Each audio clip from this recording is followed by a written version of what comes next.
Hello students, আজ আমরা projectile motion নিয়ে পড়ব। প্রজেক্টাইল মোশন ক্লাস 11-এর ইউনিট টুতে আছে।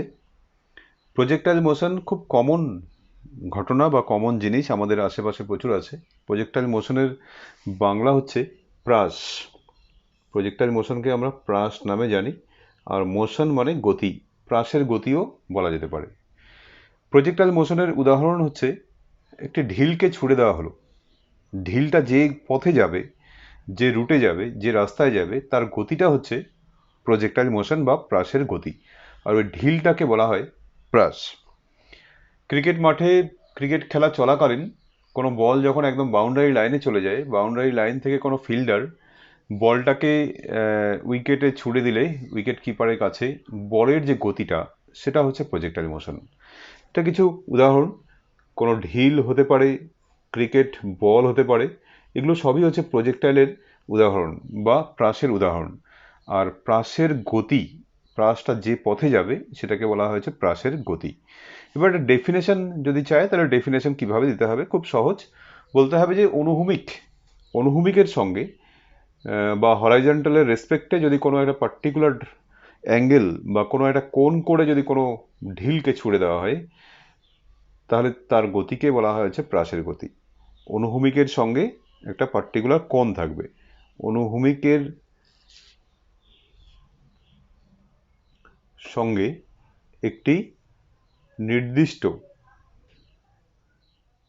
কোণ করে কোনো বস্তুকে ছুড়ে দেওয়া হলে তার গতিকে প্রাসের গতি বলা হবে।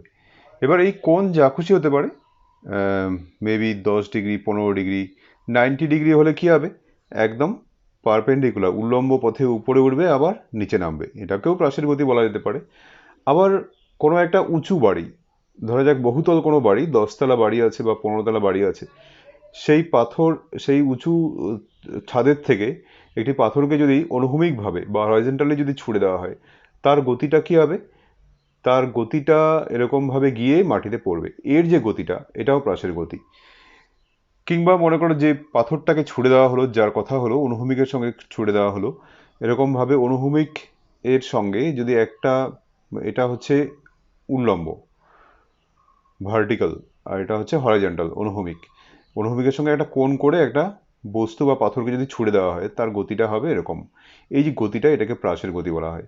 তো যে বিন্দু থেকে ছোড়া হচ্ছে, সেই বিন্দুটার একটা পার্টিকুলার নাম আছে। এবার আমরা কিছু ডেফিনেশন পড়ছি। প্রাসকে যে বিন্দু থেকে ছুড়ে দেওয়া হচ্ছে, সেই বিন্দুটিকে বলা হচ্ছে প্রক্ষেপ বিন্দু। প্রক্ষেপ বিন্দু। আর হরাইজন্টালের সঙ্গে বা অনুভূমিকের সঙ্গে যে প্রাথমিক কোণ বা ইনিশিয়াল যে কোণ, অ্যাঙ্গেলটা, এটা বারবার চেঞ্জ হতে থাকে, এই অ্যাঙ্গেলটাকে বলা হয় হচ্ছে প্রক্ষেপ কোণ। আর একটা পার্টিকুলার ভেলোসিটি নিয়ে প্রথমে ছুড়ে দেওয়া হয়, সেই ভেলোসিটিকে বলা হয় হচ্ছে প্রক্ষেপ বেগ বা ইনিশিয়াল ভেলোসিটি, এটাকে ইউ দিয়ে রিপ্রেজেন্ট করা হয়। এই প্রাসটা যখন যাবে, এভাবে গিয়ে উপরে উঠবে, আবার মানে উল্লম্ব দিকেও যাবে, আবার অনুভূমিক দিকেও যাবে, দুটো মুভমেন্ট হয়, গিয়ে আবার একটা মাটিতে গিয়ে পড়ে যায়। তো যে পয়েন্ট থেকে ছোড়া হলো আর যে পয়েন্টে গিয়ে পড়লো, এর মাঝের যে ডিস্টেন্স, অনুভূমিক যে দূরত্ব অতিক্রম করে, এটার একটা নাম আছে, এটাকে বলা হয় হচ্ছে প্রক্ষেপ সীমা, বা এটাকে রেঞ্জ বলা হয়। ঠিক আছে, রেঞ্জ বা প্রক্ষেপ সীমা বলা হয়।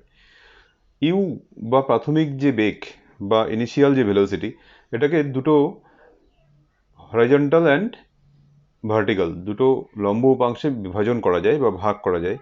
অনুভূমিক দিকে যে উপাংশটা, সেটাকে বলা যেতে পারে হচ্ছে এটা থিটা, তাই এটা হচ্ছে ইউ কস থিটা, আর এটা হচ্ছে ইউ সাইন থিটা। এই বেগটাকে দুটো পার্টে ভাগ করা হয়, এটা খুব important. U cos theta, u cos theta যে বেগের অনুভূমিক উপাংশ, এটাকে বলা হয় বেগের অনুভূমিক উপাংশ। অনুভূমিক দিকে অনুভূমিক দিকে অনুভূমিক দিকে কোনো ত্বরণ বা মন্দন থাকে না। তার মানে অনুভূমিক দিকে যে বেগটা আছে ইউ কস থিটা, এটা কনস্ট্যান্ট, ধ্রুবক, ধ্রুবক বেগ থাকে, বেগের মানের কোনো পরিবর্তন হয় না। কিন্তু উল্লম্ব দিকে, উল্লম্ব দিকে আমরা জানি যে কোনো বস্তু যদি যায় বা কোনো বস্তুকে ছুড়ে দেওয়া হয় তার উপর একটা পৃথিবী সবসময় নিচের দিকে বল প্রয়োগ করে, তার ফলে কি হয়, একটা মন্দন কাজ করবে, অর্থাৎ উল্লম্ব দিকে যখন উপরে উঠবে তার বেগটা ধীরে ধীরে কমতে থাকবে। এবং ইউ সাইন থিটা এটা হচ্ছে প্রাথমিক বেগ, এবার থিটার মান চেঞ্জ হয়ে থাকবে এবং যত উপরের দিকে উঠতে থাকবো আমি বা প্রাসটা উঠতে থাকবে তার বেগটা কমতে থাকবে। অর্থাৎ এই যে উল্লম্ব বেগ, এটা হচ্ছে উল্লম্ব বেগ। এই বেগের মান প্রথমে কমে, ফার্স্ট কী হবে, কমতে থাকে, তারপর আবার যখন নিচের দিকে নামে তখন আবার বেড়ে যায়। প্রথমে কমে তারপর বেড়ে যায়। এই ডায়াগ্রাম দেখলে বোঝা যাবে। এখান থেকে স্টার্ট করা হলো ইউ সাইন থিটা হচ্ছে প্রাথমিক বেগ, তারপর এটা যত উপরে উঠবে একদম সর্বোচ্চ পয়েন্টে এই উল্লম্ব বেগ কমতে কমতে এখানে গিয়ে উল্লম্ব বেগটা কী হয়ে যায়, শূন্য হয়ে যায়। ঠিক আছে, সর্বোচ্চ বিন্দুতে উল্লম্ব বেগ শূন্য, এটা একটা ইম্পর্টেন্ট পয়েন্ট। কিন্তু অনুভূমিক বেগটা কিন্তু এখানেও একই থাকবে, অর্থাৎ ইউ কস থিটাই থাকবে। তারপরে আবার উল্লম্ব বেগটা নিচে নামতে থাকা মানে বেগের উল্লম্ব বেগটা যেটা সেটা বাড়তে থাকবে। ঠিক আছে, তো এই উল্লম্ব বেগের মানটা কিন্তু কনস্ট্যান্ট না, এটা চেঞ্জ হয়ে থাকে। এবার আমরা প্রাসের সর্বোচ্চ উচ্চতার একটা ফর্মুলা ক্যালকুলেট করব। ঠিক আছে, তো সর্বোচ্চ উচ্চতা কোনটা, উল্লম্ব দিকে সর্বোচ্চ উচ্চতা, এটাকেই সর্বোচ্চ উচ্চতা বলা হয়। সর্বোচ্চ উচ্চতায় কখন হবে, একটু আগে দেখালাম, সর্বোচ্চ উচ্চতায় যখন পৌঁছাবে উল্লম্ব দিকের যে বেগটা সেটা কমতে কমতে কী হবে, জিরো হবে। আর উল্লম্ব দিকের প্রাথমিক বেগ কত ছিল, উল্লম্ব দিকের প্রাথমিক বেগ ছিল হচ্ছে ইউ সাইন থিটা। আর উপরের দিকে যখন যাচ্ছে অভিকর্ষজ মন্দন, এর মধ্যে একটা অভিকর্ষজ মন্দন কাজ করে। অভিকর্ষজ মন্দন কাজ করার জন্য এখানে এই ফর্মুলা আমরা ইউজ করতে পারি, v square is equal to you square minus 2gh, এরকম একটা ফর্মুলা আছে। সেই ফর্মুলা ডিরেক্ট যদি আমরা এখানে অ্যাপ্লাই করি তাহলে কী হবে, ভি এর জায়গায় কী লিখবো, zero square is equal to u এর জায়গায় ইনিশিয়াল ভেলোসিটি উল্লম্ব দিকে ইউ সাইন থিটা, তাহলে এটা হচ্ছে ইউ সাইন থিটা তার স্কোয়ার মাইনাস 2gh এর জায়গায় আমরা দেখো ধরেছি এখানে হাইটটা কত, ক্যাপিটাল এইচ, তারপর এটা সাইড চেঞ্জ করলে এইচ ইজ ইকুয়াল টু হবে u square sine square theta by 2g। এই ফর্মুলাটা মনে রাখবে, এই ফর্মুলা দিয়ে অনেক অঙ্ক আসতে পারে। তাহলে সর্বোচ্চ উচ্চতার ফর্মুলা হচ্ছে you square sine square theta by 2g। এবার আমরা দেখব সর্বোচ্চ উচ্চতা যে উঠলো এতে টাইম কত লাগবে, উঠতে সময় কত লাগবে। এই উঠতে সময়টাকে যদি আমি স্মল টি ধরে নিই, ঠিক আছে, তো এইখানে আরেকটা ইকুয়েশন আমরা ইউজ করতে পারি, V is equal to U minus GT. এখানে ভি এর জায়গায় জিরো, ইউ এর জায়গায় U sine theta minus G T. Then এখান থেকে যে ইকুয়েশনটা লেখা যায় T is equal to U sine theta divided by G. এটাও একটা ফর্মুলা, নোট করে রাখবে। টাইম টি, এটা উঠতে সময়, ইউ সাইন থিটা বাই জি। এবার আমরা দেখব টোটাল টাইম কতখানি লাগবে। টোটাল টাইম মানে প্রাসের শুরু থেকে শেষ পর্যন্ত। আচ্ছা, শুরু থেকে শেষ পর্যন্ত উল্লম্ব দিকে মোট সরণ কত। শুরু থেকে শেষ পর্যন্ত যদি উল্লম্ব সরণ হিসেব করতে চাই, উল্লম্ব সরণ কিন্তু হবে জিরো, কারণ এই লেভেল থেকে শুরু করে আবার এই লেভেলেই পড়েছে, মানে যে হাইট থেকে শুরু হয়েছে সেই হাইটেই পড়েছে, তাহলে উল্লম্ব সরণটা কী হবে, জিরো হবে। অনুভূমিক সরণ হয়েছে কিন্তু উল্লম্ব সরণ জিরো হবে। তাহলে আমরা এখানে s is equal to u t minus half g t square এরকম সমীকরণ ইউজ করতে পারি। এস এর জায়গায় আমরা কি লিখবো, সরণ জিরো হলো, ইজ ইকুয়াল টু ইউ এর জায়গায় ইনিশিয়াল ভেলোসিটি কত ছিল, ইউ সাইন থিটা। টোটাল টাইমটাকে আমরা যদি ক্যাপিটাল টি ধরে নিই, capital T minus half G capital T square. এবার একটু সাইড চেঞ্জ করে half G capital T square সমান সমান হচ্ছে U sine theta into capital T. এবার টি একটা ক্যান্সেল হলো, টি ইজ ইকুয়াল টু কী হচ্ছে, two U sine theta, two U sine theta by G. এটা হচ্ছে টোটাল টাইম ক্যালকুলেশন। ঠিক আছে, আগেরটা কি ছিল, উঠতে সময়, এটা টোটাল টাইম।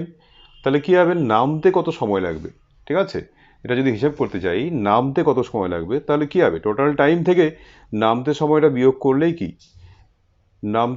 উঠতে সময় বিয়োগ করলেই নামতে সময় কত হবে সেটা বের করতে পারবো। ঠিক আছে, তাহলে এটা কত হচ্ছে, two U sine theta by G minus U sine theta by G. এটা কি হবে, U sine theta by G. এখান থেকে একটা জিনিস দেখা যাচ্ছে যে উঠতে যতখানি সময় লাগছিল নামতেও কিন্তু একই সময় লাগবে। এটাও একটা ইম্পর্টেন্ট পয়েন্ট, মনে রাখতে পারো। এবার আমরা হিসেব করব প্রক্ষেপ সীমা বা রেঞ্জ এর ফর্মুলা। আচ্ছা, প্রক্ষেপ সীমা একটু আগে বলেছিলাম যে এখান থেকে এই পর্যন্ত যে অনুভূমিক দূরত্ব বা অনুভূমিক সরণ, এটাকে বলা হয় হচ্ছে প্রক্ষেপ সীমা। এটাকে আর দিয়ে রিপ্রেজেন্ট করা হয়। এর জন্য আমার কি দরকার? টোটাল টাইম এটাকে মুখস্থ করতে হবে বা জানতে হবে। টোটাল টাইম একটু আগে দেখলাম 2u sin থিটা বাই জি। আর অনুভূমিক দিকে বেগের যে কম্পোনেন্ট বা বেগের যে উপাংশ সেটা হচ্ছে ইউ কস থিটা। তো টাইম এটা আর বেগ এটা, অনুভূমিক দিকে কোনো ত্বরণ মন্দন কিছু নেই। অনুভূমিক দিকে কিন্তু এই বেগটাই থাকে, অর্থাৎ কনস্ট্যান্ট ভেলোসিটি এই বেগ নিয়েই সবসময় চলতে থাকে। তাহলে অনুভূমিক দিকে সরণ কত হবে? খুব simple, s is equal to v t formula যদি ইউজ করি, এস এর জায়গায় আমরা লিখবো হচ্ছে আর, ভি এর জায়গায় লিখবো হচ্ছে বেগ, বেগের জায়গায় ইউ কস থিটা, আর টাইমের জায়গায় লিখবো হচ্ছে 2u sine theta divided by G.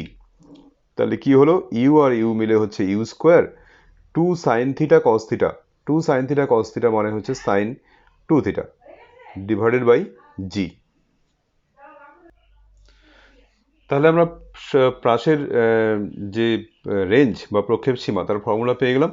এটাও একটা ইম্পর্টেন্ট ফর্মুলা, এটাও নোট করে রাখবে, এটাও খুব কাজে লাগে। এবার ম্যাক্সিমাম রেঞ্জ কখন হয় বা সর্বোচ্চ প্রক্ষেপ সীমা কখন হবে? এই ফর্মুলায় একটা জিনিস খেয়াল করা যায়, U square sine 2 theta by G এরকম ফর্মুলা আছে। জি তো কনস্ট্যান্ট, পার্টিকুলার একটা ইউ ভেলোসিটি নিয়ে মনে করো কেউ ভিন্ন ভিন্ন কোণে ছুড়ে দিচ্ছে প্রাসকে, কখন আর এর মান ম্যাক্সিমাম হবে? যখন সাইন 2 থিটা ম্যাক্সিমাম হবে। সাইন 2 থিটার ম্যাক্সিমাম ভ্যালু কত? সাইন, যে কোনো সাইন থিটার ম্যাক্সিমাম ভ্যালু কত হয়? 1 হয়। তার মানে এটা কি হবে? Sine 90 degree. Then 2 theta is equal to 90 degree, theta is equal to 45 degree. অর্থাৎ 45 ডিগ্রি অ্যাঙ্গেলে যদি কোনো প্রাসকে ছুড়ে দেওয়া হয় তাহলে কিন্তু তার যে গতি সেটা কিন্তু ম্যাক্সিমাম, মানে ওই প্রাস যেটা হবে, প্রাসের যে রেঞ্জ সেটা ম্যাক্সিমাম রেঞ্জ হবে। তোমার বিভিন্ন খেলার কথা বলি, যেমন লং জাম্প একটা ইভেন্ট আছে, লং জাম্প ইভেন্টে দেখবে যে দৌড় দিয়ে তারপর পার্টিকুলার একটা অ্যাঙ্গেলে লাফ দিয়ে তারপরে দূরত্ব যায়। ওখানে যে রেঞ্জটা, যে দূরত্বটা, সেটা যত বেশি হবে তার পয়েন্ট তত বেশি হবে। তো কেউ পুরো শক্তি নিয়ে একদম মনে করো এইভাবে এসে দৌড়ে এসে এরকমভাবে লাফ দিয়ে উপরে দিয়ে উঠলো, আবার এরকম নিচে নেমে গেল। শক্তি দিয়ে করলে হবে না, পার্টিকুলার অ্যাঙ্গেলে ছুটতে হবে এবং অ্যাঙ্গেলে লাফ দিতে হবে। 45 ডিগ্রি অ্যাঙ্গেলে লাফ দিলেই একমাত্র সর্বোচ্চ রেঞ্জ বা সবচেয়ে বেশি দূরত্ব কভার করতে পারবে। একই কথা যদি তোমরা ঢিল প্র্যাকটিস করো, মনে করো অনেক দূরে 2 বন্ধু বা 3 বন্ধু মিলে মনে করো কম্পিটিশন করছো যে কে দূরে ঢিলটাকে ছুটতে পারবে, তখনও কিন্তু একই কথা, 45 ডিগ্রি অ্যাঙ্গেলে ছুটলেই কিন্তু সবচেয়ে বেশি দূরত্বে পৌঁছাতে পারবে। সেক্ষেত্রে বেগের মানটা তো লাগবেই, কিন্তু একই বেগের মান নিয়ে কেউ মনে করো 45 ডিগ্রিতে বেগে ছুটলো, কেউ মনে করো 60 ডিগ্রি কোণে ছুটলো, তাহলে কিন্তু যার 45 ডিগ্রি কোণ হবে তার ক্ষেত্রে সবচেয়ে বেশি দূরত্বে যাবে। এবার এটা তো মাপা যায় না, এটা মোটামুটি আইডিয়া, এবং প্র্যাকটিস করে এটাকে রপ্ত করতে হয়, ঠিক আছে? এবার আমরা পড়ব প্রাসের সঞ্চারপথ বা প্রাসের সমীকরণ কীরকম হয় সেটা দেখব। দেখো, যে কোনো একটা পয়েন্ট আমরা এখানে কনসিডার করলাম, এই পয়েন্টটা পি, যার স্থানাঙ্ক হচ্ছে এক্স কমা ওয়াই। এটার মানে কি? এক্স অক্ষ বরাবর বা অনুভূমিক দিকে এক্স দূরত্ব যাবে আর উল্লম্ব দিকে সরণ হচ্ছে এই পয়েন্টে ওয়াই। এবার এইখান থেকে প্রাসের এইখানে আসতে তো একটা সময় লাগবে, সে টাইমটা ধরে নিলাম হচ্ছে টি। এই টাইমটা ধরে নিলাম টি টাইম লাগলো, ঠিক আছে? এবার টি টাইমে অনুভূমিক সরণ হলো এক্স, উল্লম্ব সরণ হলো হচ্ছে ওয়াই। অনুভূমিক দিকে বেগ কত? ইউ কস থিটা, এটা কনস্ট্যান্ট, আর ইউ সাইন থিটা বেগটা চেঞ্জ হয়। এবার অনুভূমিক দিকে যে সূত্র S is equal to VT সমীকরণ ইউজ করবো, এটা তো আমরা একটু আগে দেখলাম। এস এর জায়গায় লিখবো কি? এক্স। ভি এর জায়গায় লিখবো হচ্ছে ইউ কস থিটা, টাইমের জায়গায় টাইম। তো এখান থেকে time t is equal to x by you cos theta, এরকম টাইমের একটা ইকুয়েশন আমরা লিখতে পারি, ঠিক আছে? এই ইকুয়েশনটা আমাদের লাগবে কাজে পরের সমীকরণে। এবার উল্লম্ব গতিটাকে যদি বিবেচনা করি, উল্লম্ব দিকে S is equal to U T minus half g t square, এই সমীকরণ ইউজ করব। এস এর জায়গায় লিখবো হচ্ছে উল্লম্ব সরণ কত হয়েছে? ওয়াই। আর উল্লম্ব দিকে প্রাথমিক বেগ কত? U sine theta, U sine theta. আর টাইম টি এর জায়গায় আমরা কিন্তু এখানে বের করে রেখেছি X by you cos theta. Minus half G T এর জায়গায় X by you cos theta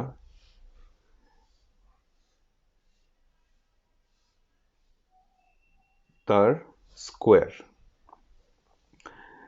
এখানে ইউ ক্যান্সেল হয়ে যাচ্ছে, এটা থাকছে হচ্ছে tan theta into X minus half G X square by U square cos square theta. এটাকে side change করে লিখতে পারি। সাইড চেঞ্জ করে লিখলে কী হবে, G by two you square cos square theta into X square minus tan theta into X plus Y is equal to 0। এই সমীকরণটা থেকে দেখা যায়, এটা হচ্ছে প্রাসের সমীকরণ, এই সমীকরণ থেকে দেখা যায় একটা এক্স স্কোয়ার আছে আর এক্স টার্ম আছে। কোনো সমীকরণে যদি এরকম থাকে যে দুটো চলরাশির মধ্যে এটা ওয়াই এক্স, তার মধ্যে একটা স্কোয়ার আছে একটা স্কোয়ার নেই, তাহলে এরকম সমীকরণ কীরকম হয়, অধিবৃত্তাকার হয়। তো প্রাসের যে সঞ্চার পদ হবে সেটা হবে হচ্ছে অধিবৃত্তাকার। ঠিক আছে, প্রাস সম্পর্কে মোটামুটি এতটুকুই। Thank you.